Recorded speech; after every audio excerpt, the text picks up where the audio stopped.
Good day, everybody. It's another day.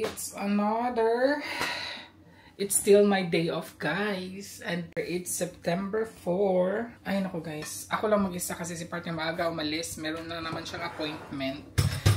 Magko-coffee pala ako. Si partner, guys, may appointment siya. Kaya maaga siyang umalis. Wait lang. Wala pa akong breakfast. Ano bang breakfast ni RC? Wala kaming tinapay. Wala kaming tinapay, guys. But, you know what will I do? It's, ano pa guys, 11:30 AM pa. Pero, magluluto ako. Ayan. Ang palaya. At lulutuin ko itong binili natin na sitaw lahat. Lulutuin ko sila lahat, guys. Ayan. Oh, and with carrots pa. Walang carrots. Ayoko ng carrots. Hindi din masyado kumakain. Sitaw kumakain si partner, guys. Sitaw pero hindi masyado. Ang palaya for sure hindi siya kakain. So ako ang magluluto ng ampalaya. Lulutuin ko ang ampalaya. Yeah, lulutuin ko sila today na maaga kasi meron pupunta dito. May pupunta dito mamayang hapon. So kaya dapat tapos na ako magluto. Magpapaksiw sana ako pero hindi na lang, guys, kasi baka mabaho yung sa loob ng bahay, kaya hindi na lang. Magko-coffee lang ako.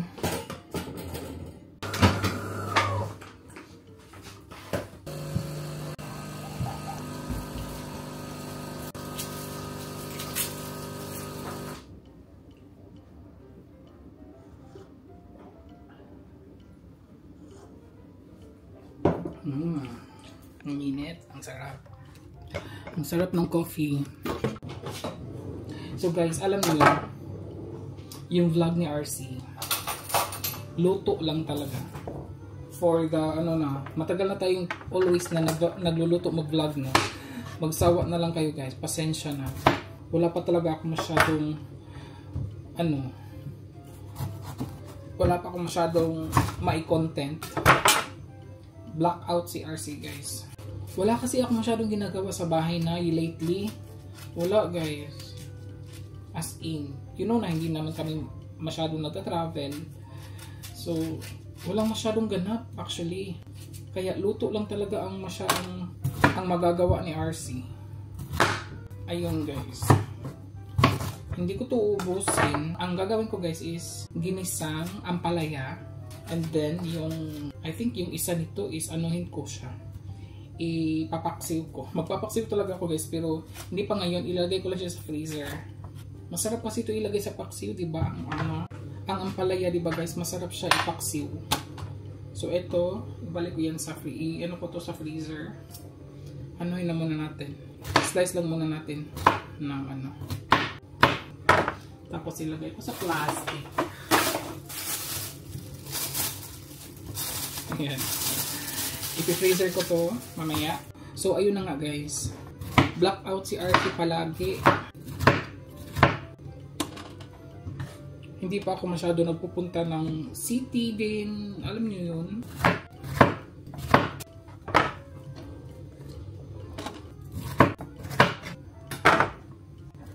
Namiss ko na ding mag-ampalaya. Medyo matagal-tagal na din na hindi tayo nakapag-ampalaya.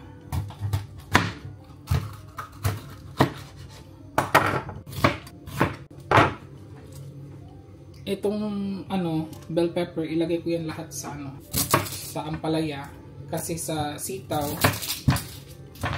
gagawin ko siyang adobo, guys.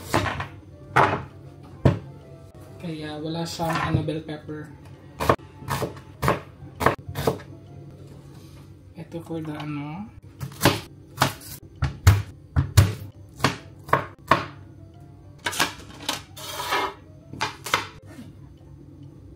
ito na ang ating for ampalaya. Itlog na lang kulang nun, guys. And then for the sitaw, ang daming sitaw, guys. Kasya kayo itong lagayan ko. Ubusin ko na talaga kasi siya lahat. Kasi masisira din to, guys. Kasi wala akong paggagamitan. Ayaw ko ng guys, sitaw pag nilagay sa mga sabaw. Lauoy, mga ganun, or sinigang, mga ganun. Ayoko nun. Ang gusto ko lang talaga sa sitaw is adobo. Just like the eggplant. Ayoko din sa eggplant pag may sabaw. Hindi ko siya bet. Masarap ang eggplant guys pag ano. Pag naka-adobo lang, you know, same nito ang ano. Parang nagugutom na din ako guys.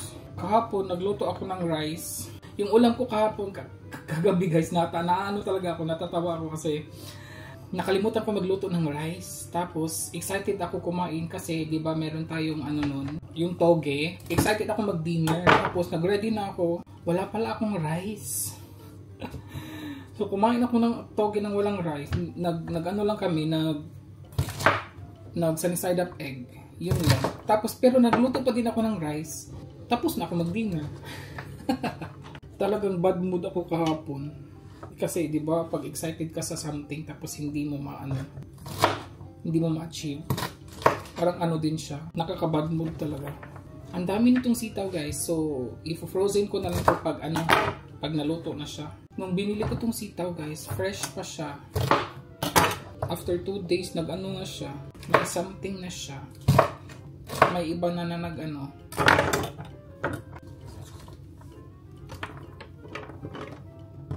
Ang dami talaga. Ang daming sitaw ni RC. Kakain pa kayo? Punta lang kayo dito guys. Samahan nyo akong ano. Samahan nyo akong kumain ng sitaw. Minamadali ko itong lutuin guys kasi nagugutom na ako. Gutom na si RC. Ano pa ako dito? Bawang. Lagyan ko siya ng spring onions.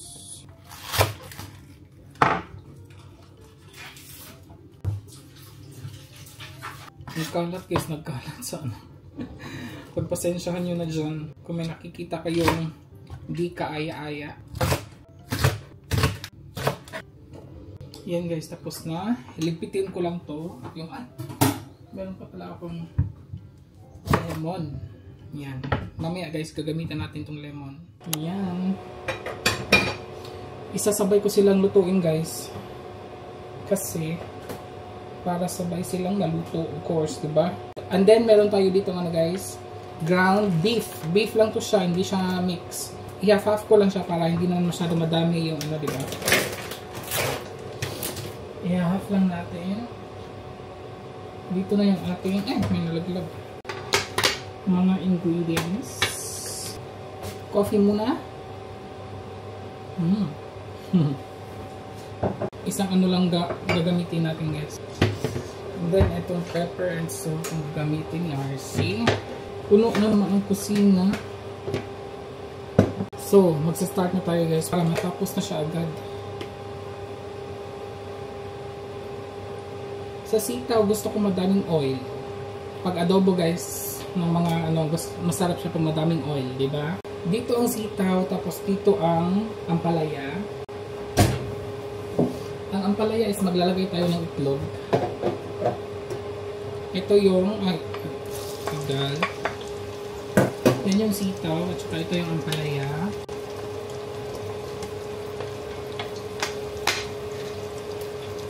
Ang dami kasing sitaw, naglalaglagan sila guys.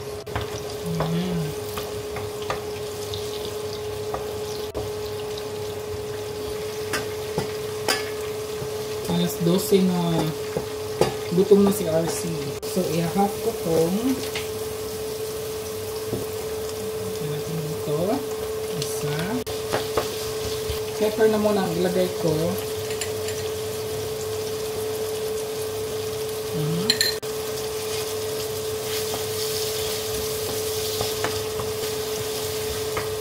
Okay. Ito na muna siya.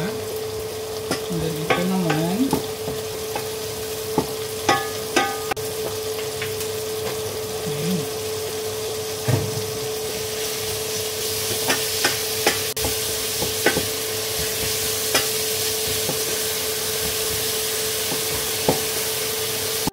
Dito is pepper and salt. And then maglagay ako ng lemon. Ito din.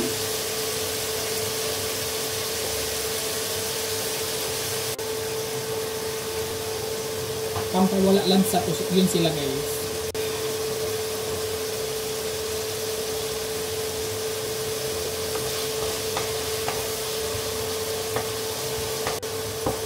Okay.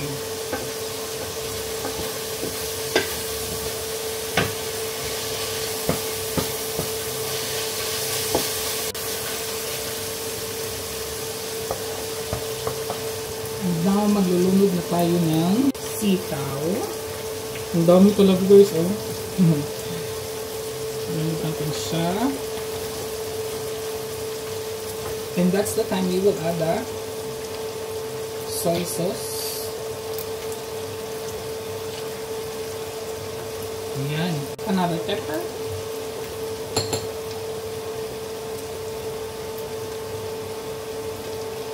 Lagyan siya natin konti na suka. Ayun. And then ito naman, lulagyan na bell pepper. Isabay na natin guys. Pahinaan ko lang. Takpan lang natin. Ito, naglagay ako ng suka. Mamaya ko na siya takpan guys. O diba ang bilis lang? Lulutuin lang natin yung vegetables and then it's finished. Diba? Uy, nag-brown siya.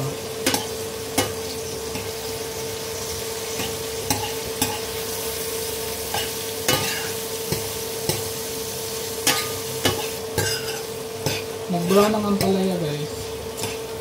Mag-a-add na ako ng egg. And then mag-add tayo ng asin.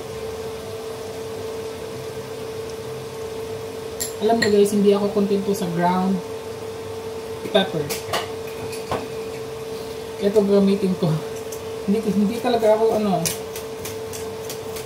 mas masarap siya guys pag meron Okay.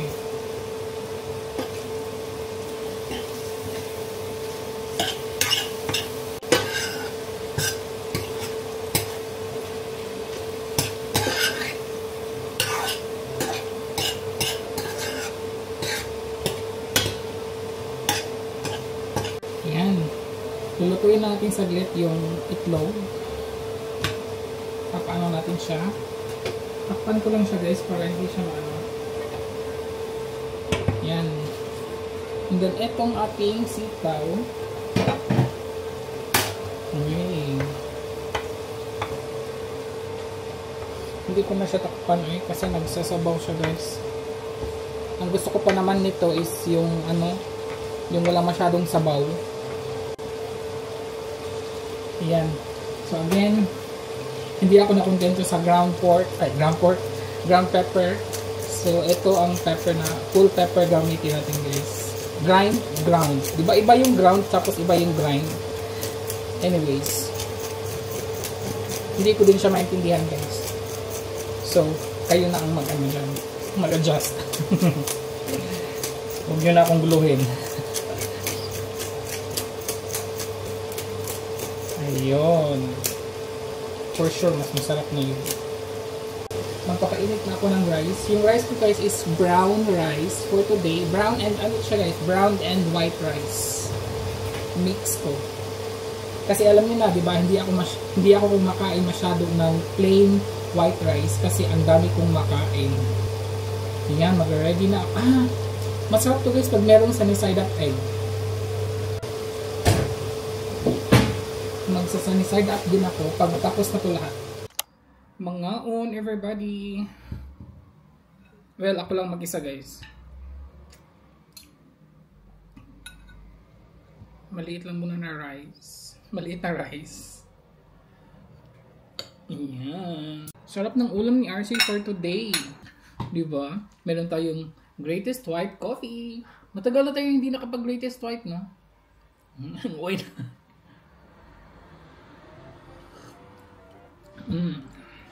So ito yung masarap na ka-partner ng mga ginisa or adobo. Masarap siya with sunny side up egg guys. Look, di ba? Jacket. So this is my brunch. It's already 1 PM guys.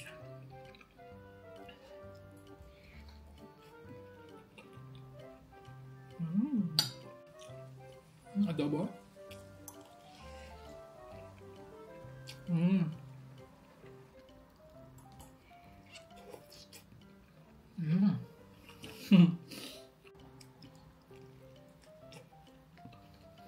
Back to work na si Archie bukas. Well, kailangan mamugas, di ba? Hindi naman pwedeng nakaasa lang ako kay partner, di ba? Work din pag may time. Well, actually guys, pwede naman akong hindi mag-work. Honestly, pwede talaga akong hindi mag-work. Pero lang, paano yung sinusuportahan ko sa Pinas, di ba? Hindi naman pwedeng si partner yon, family ko yon. So, responsibilidad ko sila. Hindi sila responsibilidad ng partner ko.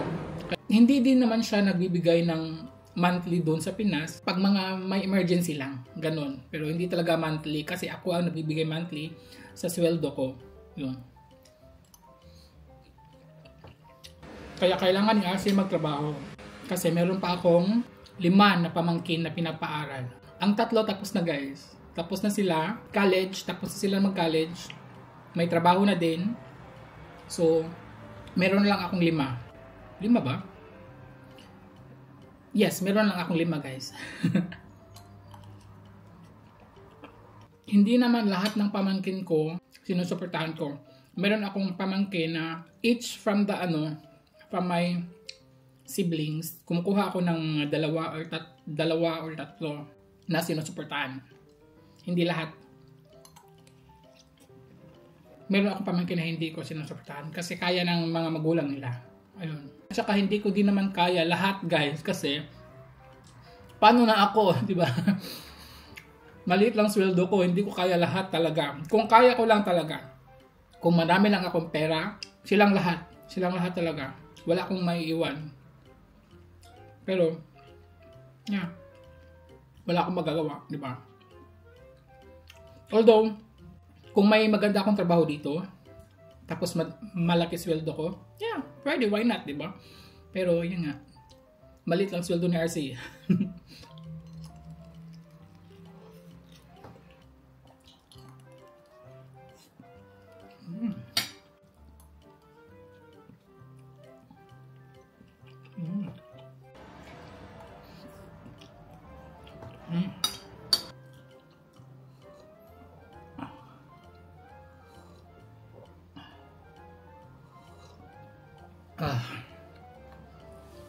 So, magliligpit pa ako ng kusina guys. Thank you for watching guys, and until in my next vlog, and please don't forget to like and subscribe. Ingat po. Cheers!